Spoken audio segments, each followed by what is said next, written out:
Today's patio chat is being brought to you locally by Westridge Furniture in Delphus. See it all at your finer outdoor furniture store. And welcome back out to the patio. Tom Grothous, our local auto expert, is our guest today. And we've got a lot of topics to talk about, and they kind of go in order with one another because oil changes lead to tire rotations. Tire rotations lead to looking at your brake pads. And then, of course, we're just going to throw some Rain-X in there for the fun of it. There you go. Sounds great. We talk about tire change or oil changes and tires and all that. And you'd think people would get tired of it, but every time somebody sees me, they go, when should I change my oil? I keep getting these remarks all the time about I should change it at 3,000 or 7,000 or 10,000 or whatever. I'll put it this way to you. At least 2 times a year you should change your oil no matter how much you drive. And then after that, if you're low mileage, you should change it 2 times because of the fact that you're not putting a lot of miles on your car. And that's the worst thing you can do inside an engine because you get sludge. And sludge is what will eat up an engine. So that's probably the best thing you can do. But with that, the 3,000-mile oil change is out the door. When you really get down to it, you should go to a synthetic blend.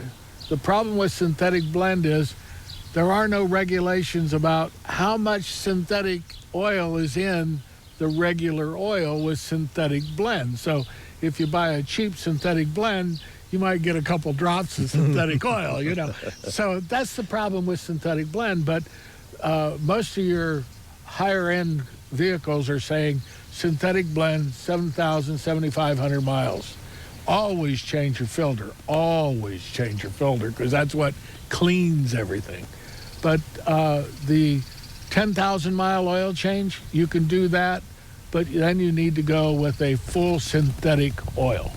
Now, why I like full synthetic oil, I wasn't a firm believer in it, but I had a vehicle that got a lot of sludge. It was a big engine, and it sludged a lot.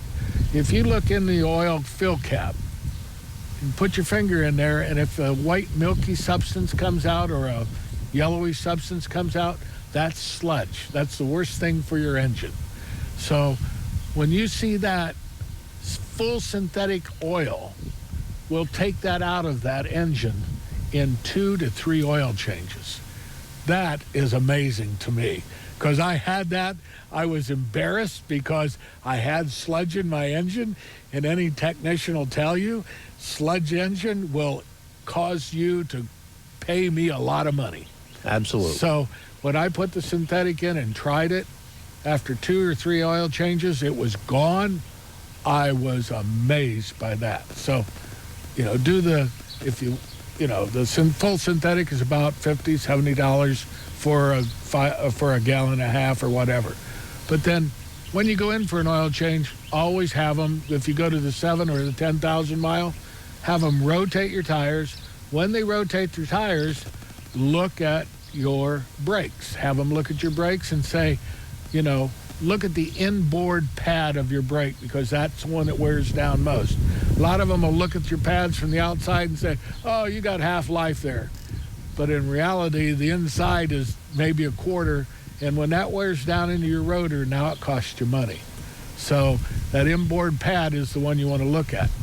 And we're down to our last 30 seconds here. Rain-X, I know you wanted to get about 30 seconds worth of that. The blend of Rain-X, the orange-colored gallon container of Rain-X. The nice thing about that is it takes away that haze that you get when your wipers are on because of a lot of oil in that. So Rain-X is great. Take a little alcohol on a cotton swab, run it across your wiper blade. That'll clean your wiper blade. Now you're ready to go. Helpful hints from Tom Grothous. Always appreciate what you have to offer us. And we'll be back. We'll take a look at medical when we come back.